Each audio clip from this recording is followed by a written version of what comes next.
This morning, I opened the drawer where I keep my old coffee mugs. You know the kind. Slightly chipped, but each one holds a memory. I reached for the brown one with the little pine tree on it. My wife used to call it my thinking cup. As I poured the hot water in, I thought, how many of these little things we surround ourselves with just sit there, quiet, heavy, and we carry them even when we don't need to. Today, I want to talk about 5 simple habits, not big life changes, just gentle shifts that helped me and a few dear friends of mine feel lighter, clearer, a little more free. I remember my neighbor Linda. She's 73 now. She once told me, every drawer I clear feels like I'm making peace with something I didn't know I was holding on to. That stayed with me. Because sometimes decluttering isn't about stuff. It's about space inside us. So if you've got a warm drink in hand, maybe you're folding laundry or just resting your feet, stay with me a while. This won't be a to-do list, just a quiet conversation from one heart to another. 1. Letting go of just in case. This morning I found myself standing in front of my closet folding a favorite pale blue cardigan I've had for years. The early sunlight streamed through the window as I gently smoothed its sleeves and noticed there's 1, then 2, then 3 cardigans almost identical. I paused. They looked comforting, familiar, but worn. Only one has ever warmed me on a cold morning. It's funny how we collect just-in-case pieces, spare sweaters, extra blankets, unused gadgets, believing they're tokens of readiness. We tuck them away, whispering to ourselves, we might need this someday. But oftentimes that someday never comes. Instead, what arrives is that heavy feeling when a closet door creaks under the weight of all we didn't release. I remember my dear friend Martha at 78 opening her linen closet and sighing. I've got enough sheets here for 10 more years, she said gently, but I can't remember the last time I even opened this shelf. She closed the door slowly as though laying down something more than linens. She told me, I want my home to hold space for today, what I'm actually using and loving. She was speaking not just of sheets, but of life. When I began letting go of just in case, I started small. 1 drawer, 1 shelf of old books. After I cleared a shallow box of extra utensils, I discovered more than space. I found a stack of handwritten recipe cards from my mother, faded ink, familiar handwriting, her voice echoing in the margins. Those cards didn't need to be hidden among gadgets I may never use. They needed to be honored, cherished. So I kept the recipes, and I boxed up the rest, giving them away quietly. No rush, no fanfare. And in that moment, I understood. Letting go isn't losing, it's choosing. Too often, after 60, we hold on to objects as proof, to ourselves, to others, that we care, that we remember. But memories, real ones, live here. I place a hand on my chest, not in this closet. And giving items away doesn't erase a moment. It makes moments gentler, easier to breathe around. I once heard Martha tell me, I don't need to tuck away life in storage bins. Life lives in me, in laughter in the kitchen, in the feel of sun on my face, in letters and memories I carry with me. She'd let go, slowly, carefully, of things she didn't use. And every time she did, she said her home felt warmer, clearer. So here's something gentle to think about. What's in your home that's not helping you live better today? Maybe an extra tea towel, an unopened pantry item, those old holiday decorations you haven't touched in years. If you decide they don't serve you anymore, maybe it's time to give them away, not as loss, but as a gift of space, a gift of simplicity. We don't declutter to throw things away. We do it to keep only what gives back to our soul. Let that sink in. And as you do, know this. This is not a race, and there's no finish line. You hold your pace. And when you're ready, we'll move on, gently, to the next habit, one that helps us receive with intention, not accumulation. Stay with me. 2. 1 in, 1 out rule.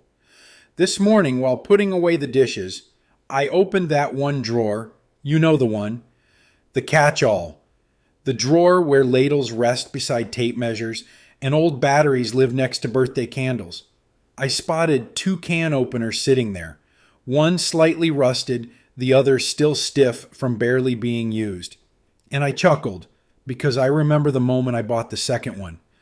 Just in case, I had said to myself. But here's the thing. At some point in our lives, we cross an invisible threshold where more doesn't feel comforting anymore. It feels heavy.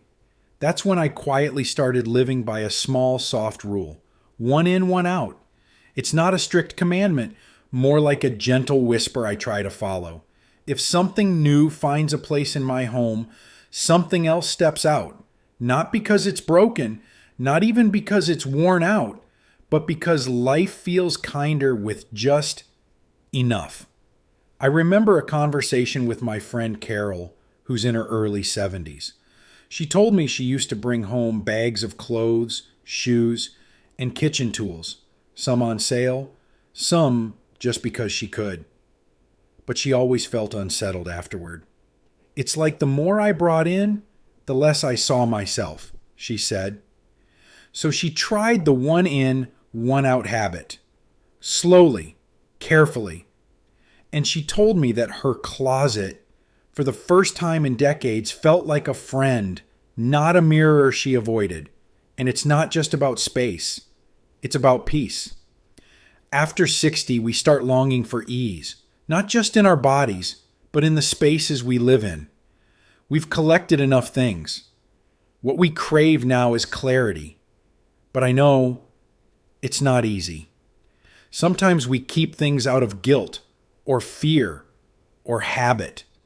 We hold on to items that don't serve us because letting go can feel like erasing part of our story. I've been there, holding a vase I never liked but couldn't toss because it was a gift.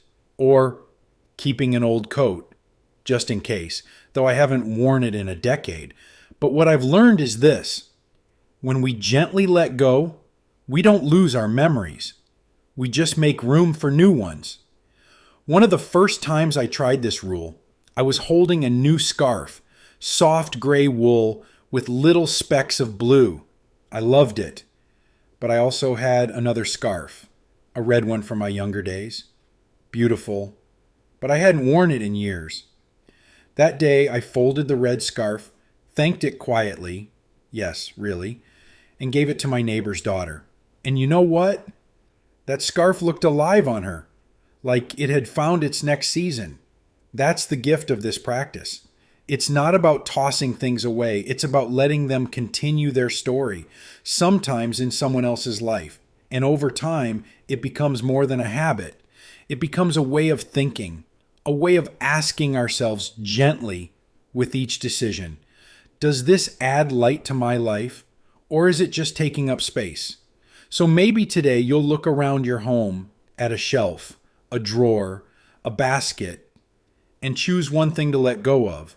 Not because you must, but because your heart might feel just a little lighter if you do. We don't declutter to throw things away. We do it to keep only what gives back to our soul. And if what you're holding doesn't serve your soul anymore, it's okay to let it go. You're not losing something. You're making space for yourself.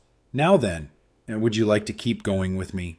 Next, we'll talk about a habit so simple it's easy to overlook, but it holds the power to reshape how we receive new things with intention. 3. Choosing quality over quantity. The other day, I was folding an old wool sweater, the navy one I've had for over 20 years. There's a little hole at the cuff now and the color's faded in places. But goodness, it still holds warmth like nothing else.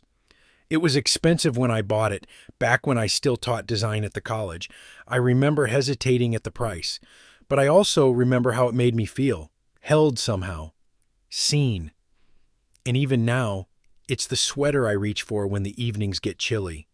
It's funny how, as we grow older, the things we used to crave, more clothes, more choices, more variety, start to feel like noise.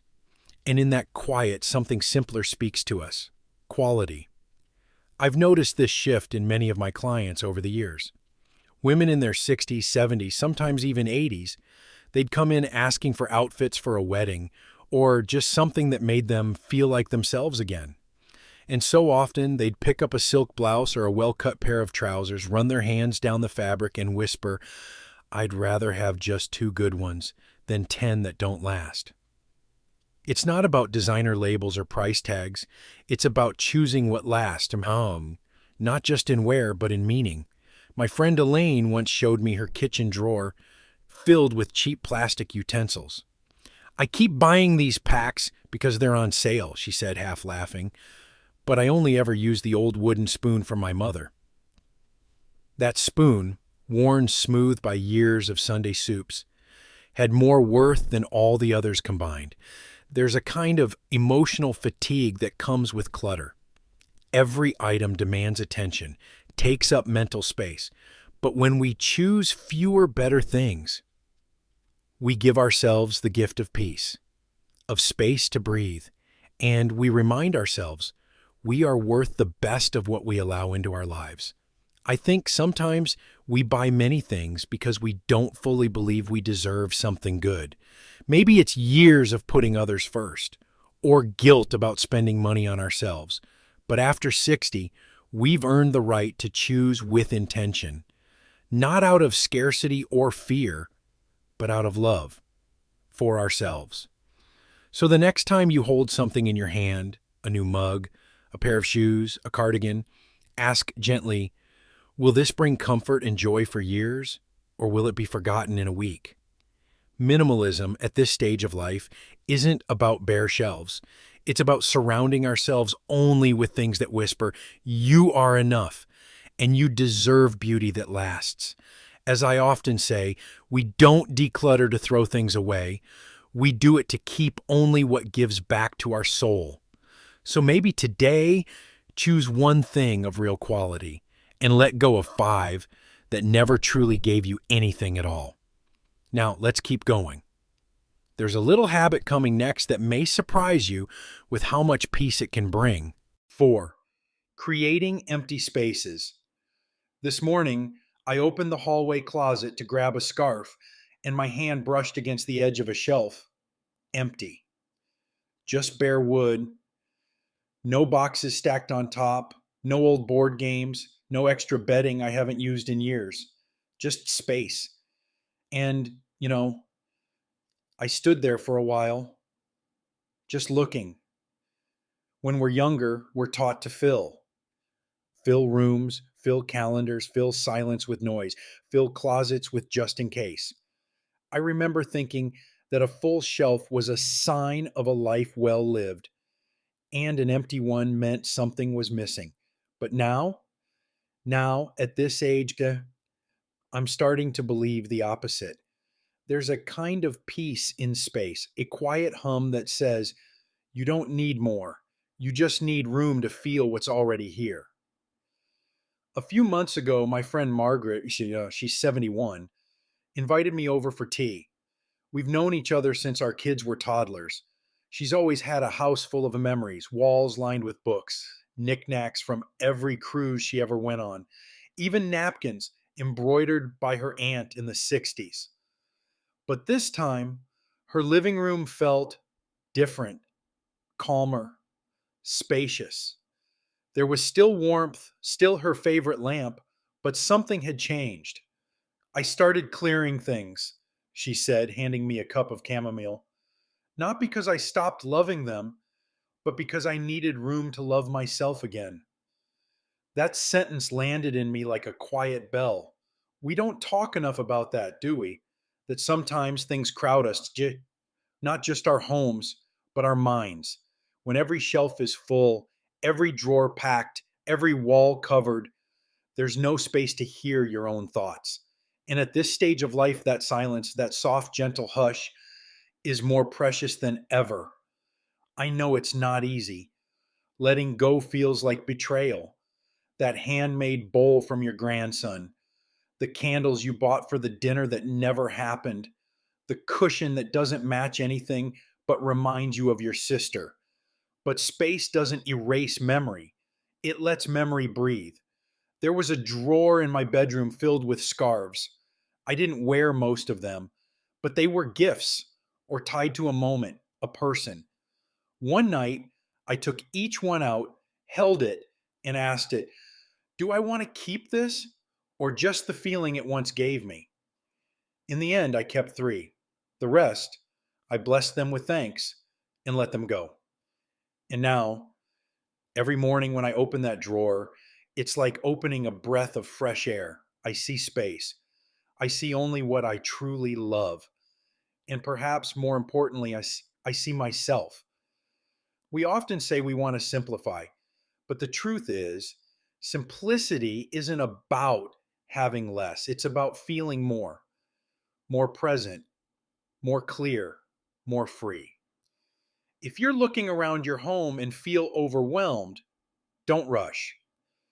Start with one corner, one shelf, one drawer. Ask yourself, if this space could speak, what would it ask for? Maybe it's asking for quiet. Maybe it's asking for air. Maybe it's asking for you, unburdened, uncluttered, and at peace. We don't declutter to throw things away. We do it to keep only what gives back to our soul. Take a sip of tea, breathe in, because in the next part, we'll talk about when enough is truly enough and how choosing quality over quantity can bring us back home to ourselves. Let's keep going. 5. Morning reset ritual. This morning, I let the kettle hum a little longer than usual. The sound of water bubbling, the slow curl of steam rising. It brought me back to mornings long past, when little feet patted across the floor, and breakfast meant feeding not just the body, but a whole household of needs. Now, the silence is thicker, not empty, but deep. I stood there with my hand on the kettle, listening, not rushing, letting the moment land. You see, one of the quiet joys I've discovered in this season of life is the power of starting the day slowly. Not with a to-do list, not with the phone in hand, but with a pause, a reset ritual. Years ago, I would have laughed at the idea. Mornings were frantic, lunches packed, socks missing, calendar buzzing. But something shifts after 60. It's not just about having more time. It's about needing less noise, less push. I remember my neighbor Helen, she's 78 now, once told me, I don't wake up to the world anymore. I wake up with it. Her morning ritual? She opens the curtain just enough to let in the first bit of light, sits on the edge of her bed, and thanks her legs for holding her up one more time. It sounds silly, she said, but it reminds me that I'm still here, and that's something. And it is. It really is. For me, it started with just lighting a candle.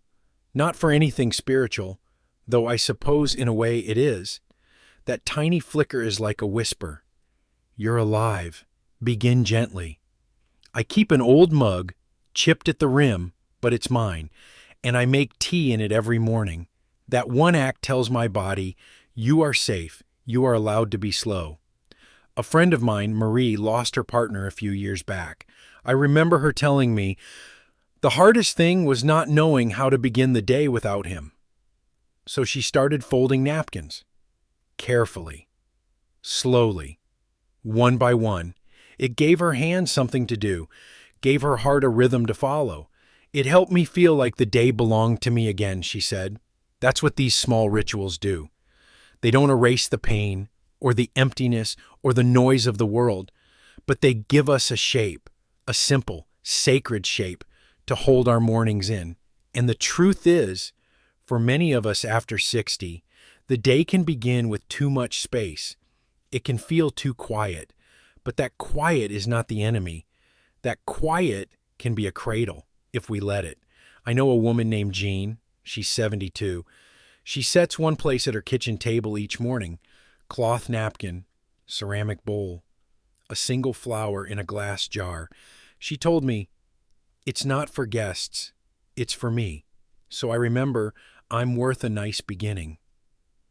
A morning ritual doesn't have to be fancy. It can be wiping down a countertop, playing an old record, walking barefoot to the mailbox and feeling the earth under your feet. The point is not the action, it's the intention. It's saying, this morning is mine. This life is still mine. And in doing that, you remind yourself that you are still choosing, still creating, still becoming. I'll leave you with this thought. We don't declutter to throw things away. We do it to keep only what gives back to our soul. And maybe a morning ritual is just that, a way of keeping what gives back, a way of starting the day not with pressure, but with peace.